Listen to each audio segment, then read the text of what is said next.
Hello everyone, how are you all? Hope you all are doing well and study very hard. So organometallic chemistry अब बिल्कुल खत्म होने वाला है. ठीक है, आज हम फिशर कार्बन, श्रॉक कार्बन करेंगे. नेक्स्ट क्लास में मोनोसेनेटर और ऑक्सो प्रोसेस करेंगे. ये खत्म हो जाएगा chapter. It's a very long chapter. थोड़ा सा गैप हो गया, इस वजह से ये इतना बड़ा हो गया. अदरवाइज इतना बड़ा चैप्टर नहीं है, but it is a very important chapter क्योंकि 25-30 मार्क्स का इसमें से आता है. जो आज हम करने जा रहे हैं फिशर कार्बन एंड श्रॉक कार्बन, इसमें से भी बहुत फ्रीक्वेंटली क्वेश्चंस पूछे जाते हैं और इस समय ट्रेंड में है क्वेश्चंस. नेट में एक क्वेश्चन आपको 4 मार्क्स का देखने को मिलता है. छोटा सा टॉपिक है तो यू कांट लीव इट, है ना. बहुत सिंपल सा है, एक बार रिवाइज करोगे एकदम अच्छे से समझ में आ जाएगा. कैसे क्वेश्चंस आते हैं कि आपको आ जाएगा which are the statement regarding to the Fischer carbon is correct, which are the statement regarding Schrock carbon is correct, what are the difference between these two, what are the reaction regarding this. तो reaction आ जाएगी, but आपको पहचान आनी चाहिए और बहुत simple reactions होती हैं. हम लोग करेंगे आज की क्लास में, क्वेश्चंस करेंगे तो बहुत सिंपल है, बहुत छोटा सा टॉपिक है. तो you can't leave it this topic, है ना. ये आपको लीव नहीं करना है. तो हम आज की टॉपिक को अगर स्टार्ट करें, थोड़ा सा एक फॉर्म लें कि सिंगलेट कार्बन क्या होती है या ट्रिपलेट कार्बन क्या होती है, कार्बन क्या होती है. देखो जनरल सिंपल सी अगर हम लोग बात करते हैं तो हमारा एक कार्बन जिसके ऊपर मान लो यहाँ तो कुछ भी हो सकता है, H2 है, HR हो सकता है, Cr2 भी हो सकता है. ये जो होती है इस तरीके का जो स्ट्रक्चर है इज आ कार्बन. अब हम बात करेंगे कैसे it is an electron deficient, क्योंकि ये तो हम ऑर्गेनिक में ये सब चीज़ें पढ़ते हैं, पर मैंने कहा एक स्टार्ट दे देते हैं टॉपिक को. तो अगर थोड़ा सा एक्सप्लोर करके लिखूँ तो इसे ऐसा लिखा जाएगा. ठीक है, ये sp2 हाइब्रिडाइज होती है, ट्राइगोनल प्लेनर होती है. यहाँ पे ये जो इलेक्ट्रॉन्स हैं इसके, ये है ना, ये इलेक्ट्रॉन्स हैं 1 2 3 4 5 6 इलेक्ट्रॉन्स हैं. हमें पता है किसी भी स्पीशीज़ में आउटर मोस्ट में 8 इलेक्ट्रॉन्स होने चाहिए, तभी वो स्टेबल स्पीशीज़ मानी जाती है. तो इसलिए it is an electron deficient species.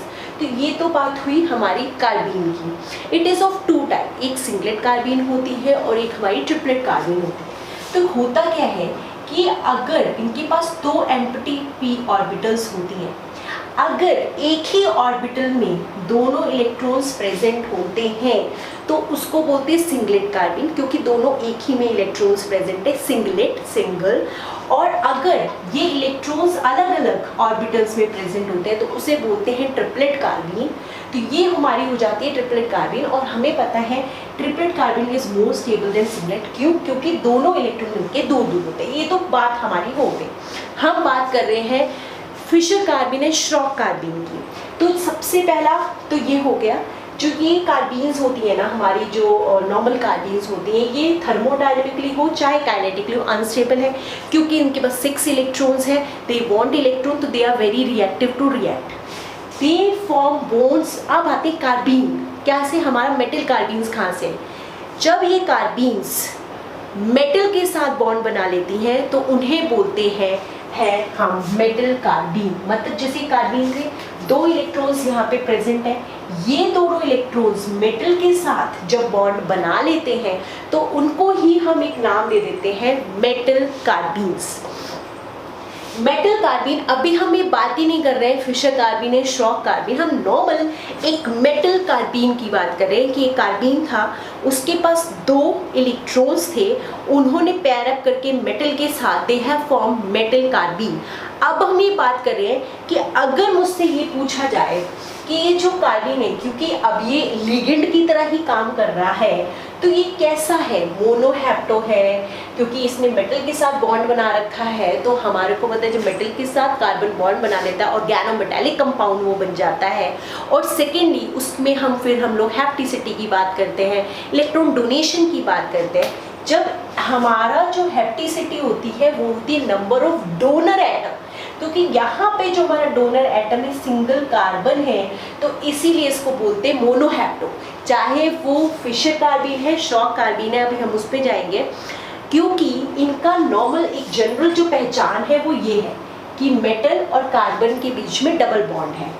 Metal और कार्बन के बीच में डबल बॉन्ड है, चाहे फिशर है चाहे श्रॉक है, इसमें कोई डिफरेंस नहीं है. मेटल और कार्बन के बीच में डबल बॉन्ड है क्योंकि एक ही मेटल को डोनेट कर रहा है, डोनर एटम है. ठीक है, तो एक ही है इसलिए इसको बोलेंगे मोनोहैप्टो.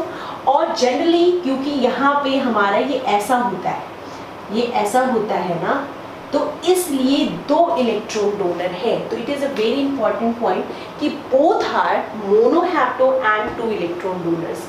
अब हम बात करें कि मेटल कार्बीन्स होती कितने टाइप की हैं, तो इट इज़ ऑफ 2 टाइप्स। एक होती है फिशर कार्बीन, एक होती है श्रॉक कार्बीन। इसको हम लोग समझने के लिए मैंने सीधा ये एग्जाम्पल लिखा है यहाँ पे कि इस तरीके की जो कार्बीन होती है वो होती है फिशर कार्बीन, इस तरह की जो कार्बीन होती है श्रॉक कार्बीन। मतलब what is the difference between these to?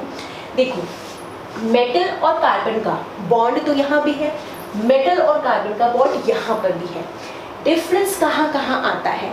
जो मेटल होता है वो अर्ली ट्रांजिशन मेटल होता है। जो यहाँ का जो मेटल होता है वो आपके नॉर्मल 3D मेटल्स आपको देखने को मिलेंगे। यहाँ पे आपको 3D मेटल्स, जो 3D सीरीज के मेटल्स होते हैं, ट्रांजिशन मेटल्स, यहाँ पे ये भी मेंशन करेंगे transition metals, 3D transition metals आपको यहाँ पे मिलेंगे। यहाँ आपको late means 4D and 5D। तो यहाँ पे जो हमारा मेटल है वो 4D और 5D वाले मिलेंगे। फर्स्ट, सेकेंड, इसको बोलते हैं एक्सिलरी लिगेंड्स। मैंने यहाँ पे वर्ड भी यूज़ किया होगा, अभी मैं पढ़ूंगी। एंसिलरी लिगेंड्स बोला जाता है। इनके जो एंसिलरी लिगेंड्स होते हैं ये होते हैं pi acceptor ligands. These are हम पूरा कोऑर्डिनेशन हमने पढ़ा, पूरा ऑर्गेनोमेटेलिक पता, हमें पता है सिग्मा डोनर क्या होते हैं, हमारे पाई एक्सेप्टर क्या होते हैं, पाई डोनर क्या होते हैं। तो these are pi acceptor ligands. इनके जो एंसिलरी लिगेंड्स होते हैं वो पाई एक्सेप्टर होते हैं, वो एक्सेप्ट करना चाहते हैं इलेक्ट्रॉन्स को। यहाँ पे these are sigma donor ligands, मतलब डोनेट ही करते हैं, दे जस्ट डोनेट, मतलब they don't accept, they just donate. तो ये होते हैं हमारे sigma donor ligands. Next difference, जो फिशर कार्बीन होती है ना, उसका जो ये कार्बन होता है उसके साथ यहाँ पे हमारे जैसे ये है पाई एक्सेप्टर लिगेंड्स, यहाँ पे लगे होने चाहिए पाई डोनर लिगेंड्स। यहाँ पे we want to have pi acceptor और यहाँ पे we want to have pi donor ligands. यहाँ पे ऐसी कोई भी कंडीशन नहीं है कि आपको कोई मतलब पाई डोनर चाहिए, कुछ ऐसा कुछ नहीं है। तो this is the far difference between these to. जो स्ट्रक्चर की हम लोग बात करें, द स्ट्रक्चर चेंजेस, कि यहाँ पे हमारा जो होता है एक पाई एक्सेप्टर लिगेंड भी आपको देखने को मिलेगा। मतलब आपके सामने मान लो क्वेश्चन है, नाउ यू हैव टू जज it is a Fischer carbene और श्रॉक कार्बीन। तो कहाँ से डिफरेंसेस आते हैं? कार्बन डबल बॉन्ड तो दोनों के बीच में है। सबसे पहले ट्रांजिशन मेटल, आपको अर्ली ट्रांजिशन मेटल यहाँ पे देखने को मिलेगा। फर्स्ट, सेकेंड, यहाँ पे आपको पाई एक्सेप्टर लिगेंड देखने को मिलेगा। थर्ड, यहाँ पे आपको पाई डोनर लिगेंड्स देखने को मिलेगा। यहाँ पे कुछ भी इतना ज़्यादा कुछ नहीं है, आपको लेट ट्रांजिशन मेटल्स मिलेंगे 4D 5D वाले। यहाँ पे जनरली एक और भी चीज़ होती है, बल्कि लिगेंड्स होते हैं, सिग्मा डोनर लिगेंड्स होता है। और इस कार्बन के ऊपर कोई भी ऐसी नहीं है, कंडीशंस नहीं है कि कुछ होना चाहिए। ठीक है। अब एक क्वेश्चन आया था लास्ट ईयर का, एक क्वेश्चन है कि फिशर कार्बीन का जो कार्बीन है वो कौन सी कार्बीन है, सिंगलेट कार्बीन और ट्रिपलेट कार्बीन। तो बड़ा बड़े से अच्छे से ध्यान रखेंगे, जो फिशर कार्बीन होती है वो सिंगलेट कार्बीन होती है और जो श्रॉक कार्बीन होती है वो ट्रिपलेट कार्बीन होती है। अब थोड़ा सा अगर ये वाला जो पॉइंट है ना, रोटेशनल बैरियर वाला, बहुत इंपॉर्टेंट पॉइंट है ये, अभी हम डील करेंगे। पहले कुछ बेसिक पॉइंट्स को हम लोग ले लेते हैं। ठीक है, तो अब एक बार पढ़े, क्योंकि इतना तो मैंने अब समझा दिया, ये सिंगलेट कार्बीन है, ट्रिपलेट कार्बीन है। Carbon carbon of Fischer carbene, मतलब ये फिशर कार्बीन है, इसका जो ये कार्बन है is singlet and electrophilic in nature. It is very important, क्योंकि इसी से नेक्स्ट के पॉइंट्स जो है वो हमारे आने वाले हैं कि it is electrophilic in nature. ये बहुत इंपॉर्टेंट पॉइंट है, क्योंकि ये इलेक्ट्रोफिलिक है, ये न्यूक्लियोफिलिक है, ऐसा क्यों हो जाता है। हम इसी को थोड़ा सा और एक्सप्लोर करें, इसके स्ट्रक्चर को। Cr डबल बॉन्ड COCH3, यहाँ पे ये H, और this is a pi acceptor ligands, they want to accept electrons. This is a pi donor ligands. तो होता क्या है, ये यहाँ देता है, ये यहाँ देता है। ठीक है, तो अगर हम इसको बनाना चाहें तो क्रोमियम के ऊपर आता है नेगेटिव चार्ज, ये ऐसे डबल बॉन्ड O CH3 और यहाँ पे H और ये CO5। आप एक तो इसको इस तरीके से दिखा सकते हो, और दूसरे तरीके से क्या हो जाता है, क्योंकि ये इससे इधर चला गया तो ये जो होता है इसने अपने इलेक्ट्रॉन्स इसको दे दिए। इस कार्बन ने अपने इलेक्ट्रॉन्स मेटल को दे दिए। मेटल को दिए तो मेटल क्या हो गया, इलेक्ट्रॉन रिच हो गया। कार्बीन क्या हो गई, वो हो गई इलेक्ट्रॉन डेफिशिएंट। जो ये कार्बन हो गया वो हो गया इलेक्ट्रॉन डेफिशिएंट। जैसे यहाँ पे ये मैंने लिखा हुआ है metal is electron rich, metal तो इलेक्ट्रॉन रिच हो गया। सो कार्बीन इज इलेक्ट्रॉन डेफिशिएंट, क्योंकि उसने अपने इलेक्ट्रॉन्स यहाँ पे दे दिए तो इट इज इलेक्ट्रॉन डेफिशिएंट। यहाँ पे एक और है जो मेटल्स हैं, metal generally in low oxidation state. Low oxidation state में 0 भी आता है, +1 भी आता है, +2 भी आता है। लो ऑक्सीडेशन स्टेट का मतलब होता है metal is in electron rich, क्योंकि ये अपने इलेक्ट्रॉन्स को दे देता है। तो ये generally these are electron rich and this carbon is electron deficient in nature। अब आते हैं ऑक्सीडेशन स्टेट के ऊपर। अगर इसी पे हम लोग ऑक्सीडेशन स्टेट की बात करें तो ऑक्सीडेशन स्टेट निकालने के लिए हम लोग, जैसे यहाँ पे जो भी ग्रुप लगे हुए हैं, हम क्या करते हैं, ऑक्सीडेशन स्टेट का मतलब होता है जो भी ये मेटल है उसके अराउंड जो लिगेंड्स है उनका फॉर्मल चार्ज वो क्या कंट्रीब्यूट कर रहा है। हमें पता है जब भी मेटल के साथ कार्बन लगा होता है तो वो हमेशा मतलब अपनी तरीके, मतलब ये जो इलेक्ट्रॉन्स है वो अपनी तरफ ले लेता है। तो इसकी वजह से इसके ऊपर एक माइनस चार्ज आएगा और इसकी वजह से इसके ऊपर एक माइनस चार्ज आएगा और ये हो जाएगा +2, क्योंकि electronegativity of carbon is greater than electronegativity of any metal in the periodic table. तो यहाँ पे इसकी वजह से नेगेटिव आया तो इस पे आ गया +2, तो it is an +2 oxidation state. अब यहाँ पे अगर हम लोग बात करें, अब यहाँ ध्यान से देखना, इसकी वजह से माइनस तो +2। अब यहाँ ये 3 लिगेंड्स लगे हुए हैं, सारे टर्शरी ब्यूटाइल हैवी ग्रुप लगे हुए, सब में कार्बन है तो 3 है। तो इस यहाँ पे अगर -3 तो इसके ऊपर +3, तो यहाँ जो मेटल होता है वो हायर ऑक्सीडेशन स्टेट में होता है, +5 ऑक्सीडेशन स्टेट में, क्योंकि ये न्यूट्रल लिगेंड था। CO5 is a neutral ligand, तो इसने तो कुछ भी चार्ज कंट्रीब्यूट नहीं किया, सिर्फ इसी ने कंट्रीब्यूट किया। यहाँ पे जो ये लिगेंड्स हैं they also have contributed in it. तो क्या क्या 3-4 बातें और हमने अभी देखी। ऑक्सीडेशन स्टेट, जो मेटल यहाँ पे होता है it is of low oxidation से, it is of higher oxidation से, because it is of lower oxidation state and also there is a pile donor. हम यहाँ पे देख रहे हैं जिस तरह का मूवमेंट हो रहा है, that this metal is electron rich and this carbon is electron deficient। यहाँ पे किसी भी तरीके का कोई इस तरह का मूवमेंट नहीं है और यहाँ मेटल +5 ऑक्सीडेशन स्टेट में वो बहुत ज़्यादा इलेक्ट्रॉन डेफिशिएंट है। तो यहाँ की जो कार्बन होती है वो इलेक्ट्रॉन रिच होती है और उसी को हम न्यूक्लियोफिलिक इन नेचर भी बोलते हैं कि न्यूक्लियोफिलिक इन नेचर होती है, इलेक्ट्रॉन रिच होती है। तो metal is in +2 oxidation state और low oxidation state, metal is in +5 oxidation state. Auxiliary ligand सी तो मैंने अभी करवाई दिया है। Metal is electron rich so carbon is electron deficient, metal is electron deficient so carbon is electron rich. Carbon should have pi donor ligands, यहाँ पे पाई donor ligands होने चाहिए, यहाँ पे एज सच कोई भी रिक्वायरमेंट नहीं है। एक और बहुत अच्छा डिफरेंस हम लोग ऑर्गेनिक केमिस्ट्री में करते हैं कि जो सिंगलेट कार्बन और ट्रिपलेट कार्बन अगर हमको जस्ट देख के बताना है, हमें कुछ ने बता नहीं रखा है कि लोन पेयर्स एक ही में है या अलग अलग है, तो सबसे बड़ा अगर हमारे पास देख सकते हैं रिमार्केबल डिफरेंस है, अगर बल्कि लिगेंड्स लगे हैं, ध्यान से सुनना, अगर बल्कि लिगेंड्स लगे हैं तो उन्हें हम बोलते हैं ट्रिपलेट कार्बीन। तो ट्रिपलेट कार्बीन मीन्स बल्कि लिगेंड्स, अगर बल्कि लिगेंड्स लगे हैं तो हम इसको बोल देंगे that it is a triplet carbene. और अगर इलेक्ट्रॉन डोनर, इवन हम वहाँ पे कुछ ये भी कह देते हैं कि इलेक्ट्रॉन नेगेटिव ग्रुप्स लगे हैं, हेट्रो एटम्स लगे हैं, इलेक्ट्रॉन डोनर के साथ हम वर्ड यूज़ करते हैं हेट्रो एटम। अगर हेट्रो एटम लगे हुए हैं किसी कार्बीन के साथ, हेट्रो एटम और इलेक्ट्रॉन डोनर, क्योंकि O क्या है, इलेक्ट्रॉन डोनर ही है, ठीक है। तो हेट्रो एटम या इलेक्ट्रॉन डोनर अगर लिगेंड्स लगे हुए हैं तो उनको हम देते हैं सिंगलेट कार्बीन। तो this is a remarkable difference between a Fischer carbene and Schrock carbene.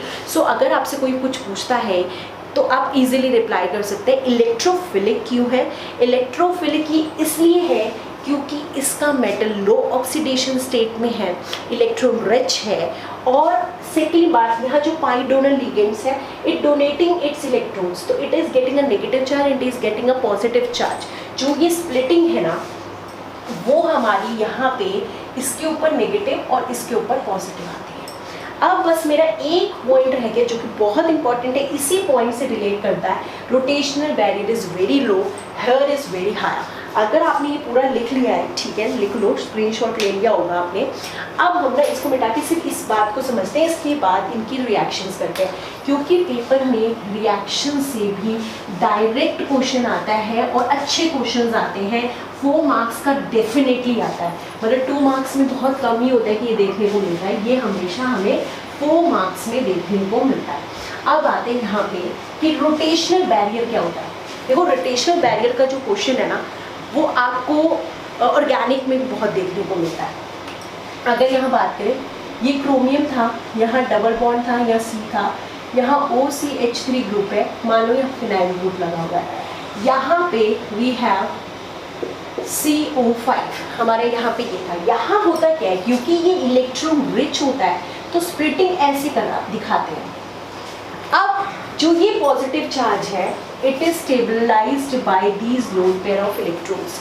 In lone pair से बिकॉज ऑफ द डी, क्योंकि ऐसे हो जाएगा, ये क्रोमियम नेगेटिव, सिंगल बॉन्ड, ये पॉजिटिव, ये OCH3, इसमें है बैक बॉन्डिंग, तो जिसके वजह से it will stabilise this positive charge. तो ये ऐसे टूटना चाहता है, it wants to break it, क्योंकि जो इसके ऊपर पॉजिटिव चार्ज आएगा, it get stabilised by the pi donor ligand.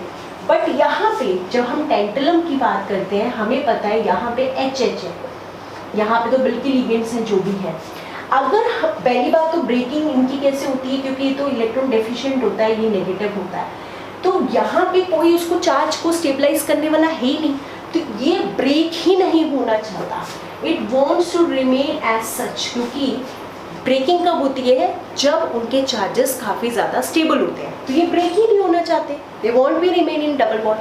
अब आप एक बात बताओ, सिंगल बॉन्ड को रोटेट करना आसान होता है कि डबल बॉन्ड को रोटेट करना आसान होता है? ऑब्वियस सी बात है, सिंगल बॉन्ड को रोटेट करना आसान होता है। That is called rotational barrier, कि उनको रोटेट करना आसान है, हमको एनर्जी देनी ही नहीं पड़ेगी, दे वांट टू ब्रेक, क्योंकि वो स्टेबल हो रहे हैं, तो इसलिए इनकी रोटेशनल एनर्जी बहुत लो होती है और इनकी कंपैरेटिवली हाई होती है। तो these are the remarkable differences between a Fischer carbon and a Schrock carbon. Now we will move to the different type of questions. हम क्वेश्चंस ही करेंगे इन फॉर्म ऑफ रिएक्शंस, क्योंकि एक ही 2 टाइप की reactions होती हैं, बस हमें थोड़ा सा मैकेनिज्म हल्का फुल्का पता होना चाहिए, and we will do that easily. So अब हम लोग मूव करते हैं इनकी रिएक्शंस की तरफ। Now we will do these questions so that we get an idea कि हमें कैसे इसको आगे करना है। देखो, हमारे को ऐसे क्वेश्चन मिलता है, ठीक है, गेट में तो ये बहुत ज़्यादा इस तरह के क्वेश्चंस पूछे जाते हैं, नेट में भी होते हैं, 4 मार्क्स में आपको ऐसे मिलेगा। बस आपको ये देखना है ये फिशर कार्बाइन है, श्रॉक है, क्या है, कैसे है। देखो, ये सब किसी को याद नहीं होता है, बस हमें उसको करके देखना होता है। देखो, इनको करते कैसे हैं, थोड़ा ओपन करके लिख लेंगे, CrCO5 double bond C double bond O, ठीक है। अब ये जो कार्बन है, ठीक है, अभी तो हमें पता नहीं है इट्स अ फिशर और श्रॉक कार्बाइन। हमारे यहाँ पे है फर्स्ट स्टेप में फिनाइल लिथियम, ठीक है, फिनाइल लिथियम है। फिनाइल क्या करता है, फिनाइल आएगा, क्योंकि ये जो होता है हमारा इलेक्ट्रॉन डेफिशिएंट होता है, तो ये होता है नेगेटिव और ये होता है पॉजिटिव, क्योंकि हमारी ये कार्बन है जिसके पास कार्बोनिल होता है, वो कार्बोनिल अपने तरफ इलेक्ट्रॉन को अट्रैक्ट करता है, तो it is electrophilic in nature. तो ये कैसे हो जाएगा, CrCO5 डबल बॉन्ड C, ये यहाँ पे चला गया, here it is O negative, और ये मेरा लग गया यहाँ पे फिनाइल। तो किस तरीके की कार्बाइन हमको ये दिख रही है, क्योंकि देखो यहाँ पे पाई एक्सेप्टर लिगेंड्स हैं, ये पाई डोनर लिगेंड हो गया, तो हमारा जो ये है हमारी फिशर कार्बाइन, मीन्स इस स्टेप से हमारी फिशर कार्बाइन जनरेट हुई। इसके बाद इसमें हमने ये डाला है, हमें पता है ये अल्कलाइटिंग एजेंट होता है, और मैंने ना जब ऑक्सीडेटिव एडिशन, रिडक्टिव एलिमिनेशन, इतने सारे क्वेश्चंस कराए थे, वहाँ पे मैंने ये यूज़ किया हुआ है कि ये अल्कलाइटिंग एजेंट है। ये सिर्फ और सिर्फ ये जो पूरा पार्ट है ना, यहाँ से हमको CH3 ग्रुप मिलता है, क्योंकि आप लोगों को ये भी डाउट था कि BF4 नेगेटिव क्या करता है। ये पूरा कॉम्प्लेक्स है, पूरा अडक्ट है, नेगेटिव पॉजिटिव का अडक्ट है, यहाँ से CH3 आता है। और नेक्स्ट स्टेप में क्या होगा, Cr डबल बॉन्ड COCH3 और यहाँ पे फिनाइल, यहाँ पे CO5, ये अल्काइल ग्रुप देने का काम करता है, ठीक है। यहाँ पे आपका डायोजियम सॉल्ट भी हो सकता था, CH2N2 भी हो सकता था, आपके अल्कलाइटिंग एजेंट कोई भी यहाँ पे हो सकता है। अब यहाँ पे बात करते हैं यहाँ कैसे होगा। यहाँ हमें पहले से कार्बीन गिवन है, क्योंकि मेटल और कार्बन के बीच में डबल बॉन्ड है। कौन सी कार्बीन है, pi donor ligand, pi acceptor ligand, so हमको पता चल गया it is a Fischer carbene. ये इलेक्ट्रॉन डेफिशिएंट है, ये इलेक्ट्रॉन रिच है, ये हमको पता है इतनी बातें। इसके पास लोन पेयर ऑफ इलेक्ट्रॉन है, ऑब्वियस ही बात है, ये यहाँ पे अटैक करेगा, ये यहाँ पर चला जाएगा, तो क्या होगा Cr या नेक्स्ट स्टेप में Cr negative, single bond C, OCH3, यहाँ पे हमारा फिनाइल, और ये वाला पूरा ग्रुप यहाँ पे हो गया NH2 पॉजिटिव, और यहाँ पे लगा हुआ है CH3। जहाँ यहाँ पे जैसा हो वैसे का वैसा है। हमें पता है ऑर्गेनिक में पॉजिटिव चार्ज इसको न्यूट्रलाइज करना है, तो नेक्स्ट स्टेप में पॉजिटिव चार्ज को न्यूट्रलाइज करने के लिए एक H यहाँ से निकल जाएगा। मतलब आप इसमें अगर हम ऐसे ही लिखें -H पॉजिटिव, तो ये हो जाएगा COCH3, यहाँ पे PH, यहाँ पे भी हैव NH और CH3, और यहाँ पे Cr नेगेटिव, ये हो गया CO5। जो ये H प्लस होता है ना, इसके बाद क्या होता है कि यहाँ पे है लोन पेयर ऑफ इलेक्ट्रॉन्स, तो ये H प्लस यहाँ पे आके अटैक करता है, यहाँ पे ये आके H लग जाता है और उसके ऊपर हो जाता है पॉजिटिव चार्ज, ठीक है। नेक्स्ट स्टेप में CrCO5 single negative charge C, ये बन गया OCH3H और इसके ऊपर पॉजिटिव चार्ज, यहाँ पे फिनाइल, यहाँ पे NHCH3, ठीक है। अब इसके बाद ये यहाँ आएगा, ये पूरा का पूरा ग्रुप निकल जाएगा। We are going to have Cr double bond C, यहाँ पे PH, यहाँ पे NHCH3 और यहाँ पे CO5। This is the answer of this. अब हम लोग करते हैं ये वाला क्वेश्चन। इसमें बहुत आसान क्वेश्चन है, ये है इंट्रामॉलिक्यूलर रिएक्शन। इंट्रामॉलिक्यूलर, क्योंकि जब विद इन अ मॉलिक्यूल होता है तो उसको बोलते हैं इंट्रामॉलिक्यूलर रिएक्शन।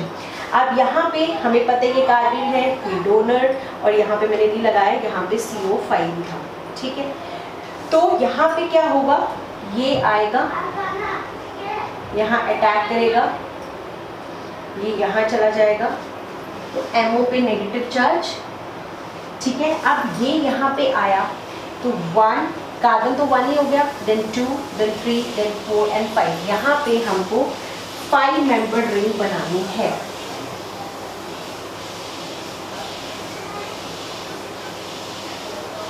यहाँ पे 5 मेंबर्ड रिंग बनाई, यहाँ पे भी है CO5, ये हमारा बन गया। अच्छा, यहाँ पे हम नंबरिंग कर लें 1 2 3 4 एंड 5, तो ये 1 2 3 4 एंड 5। तो यहाँ पे नाइट्रोजन है, नाइट्रोजन पे we have N and we have CH3, तो इस पे आ गया पॉजिटिव चार्ज, क्योंकि इसने इलेक्ट्रॉन लिया तो इसके ऊपर पॉजिटिव चार्ज आ गया। एज यूजुअल H यहाँ से निकलेगा, ये H यहाँ से निकलेगा, H यहाँ आ जाएगा, इस पे आ जाएगा पॉजिटिव चार्ज। बस नेक्स्ट स्टेप में ये यहाँ पे जाएगा, ये यहाँ पे निकल जाएगा, और इसका जो है प्रोडक्ट होगा MO डबल बॉन्ड C, और ये तो निकल गया। यहाँ पे we have a 5 membered ring.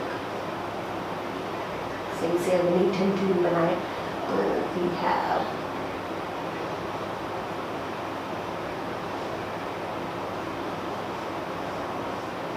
यहाँ 5 मेंबर्ड रिंग और यहाँ पे CO5। तो दिस इज द आंसर। तो इस तरह के क्वेश्चंस फ्रिक्वेंटली पूछे जाते हैं CSI नेट में। अब इधर की बात करें, टेंटलम हमको दिख रहा है, it is not a carbene क्योंकि डबल बॉन्ड नहीं है, बट Na और Me is can be a base, can be a nucleophile. अभी हम देखते हैं तो यहाँ पे ये किस तरीके से काम करेगा। इसको हम इस तरीके से लिख सकते हैं, टेंटलम पर पॉजिटिव चार्ज, यहाँ पे CH3, यहाँ पे CH3, देन Cp2, ठीक है। अब यहाँ पे we have a base, NaOMe is a base. Base क्या करेगा, यहाँ से एक hydrogen as a H positive निकाल देगा, यहाँ पे we will get a negative charge. ठीक है, अब ये जो नेगेटिव चार्ज है, क्योंकि ये है Lewis acid and this is a base, ये लुईस एसिड है, ये इसको इलेक्ट्रॉन्स अपने दे देगा, तो इसका आंसर हो जाएगा टेंटेनम Cp2, यहाँ पे CH2, AlMe3 और यहाँ पे वी हैव CH3। तो ये मत सोचना कि इस तरीके का भी क्या आंसर हो सकता है, ये यहाँ पे आ जाएगा इसके ऊपर नेगेटिव चार्ज, क्योंकि इसने ले लिया इलेक्ट्रॉन। तो ये कभी मत सोचना कि इस तरीके के आंसर हो सकते हैं, गैस इस तरह के आंसर बहुत फ्रीक्वेंटली होते हैं, तो घबराने की जरूरत नहीं है, ऐसे ऑप्शंस आएंगे, आप टिक भी लगा सकते हैं। सो गाइस, यहाँ पे हमारा Fischer carbon and Schrock carbon खत्म होता है। अब हम नेक्स्ट क्लास में मोनोसोनेटो और ऑक्सो के बाद इसको चैप्टर को फिनिश अप करेंगे। This is for this class, thank you so much.